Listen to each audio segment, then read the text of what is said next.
Twinklish kids, it's twinkle time. Sa isang tahimik na kagubatan, may isang kuneho at isang pagong na magkapitbahay.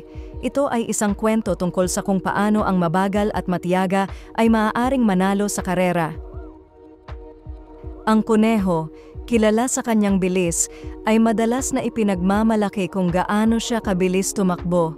Ang pagong, pagod na sa kayabangan ng kuneho, ay nagpasyang hamunin siya sa isang karera.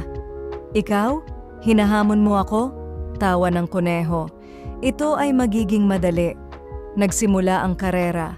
Tumakbo ang kuneho ng mabilis, iniiwan ang pagong sa malayo.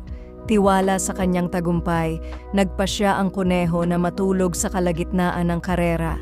Samantala, patuloy na gumalaw ang pagong, mabagal at matiyaga, hindi humihinto o sumusuko. Lumipas ang mga oras at nagising ang kuneho, napagtanto na ang pagong ay papalapit na sa linya ng pagtatapos. Tumakbo siya ng mabilis hanggat maaari, ngunit huli na. Ang pagong ay nakatawid na sa linya ng pagtatapos. Ang kuneho ay nagulat at ang mga hayop sa kagubatan ay nagdiwang para sa pagong. Ngumiti ang pagong at nagsabi, "Ang mabagal at matiyaga ay nanalo sa karera." Ang moral ng kwento ay ang pagtitiyaga at determinasyon ay maaaring mapagtagumpayan kahit na ang pinakamalaking mga hamon. Hindi laging ang pinakamabilis ang nananalo, kundi ang patuloy na umuusad.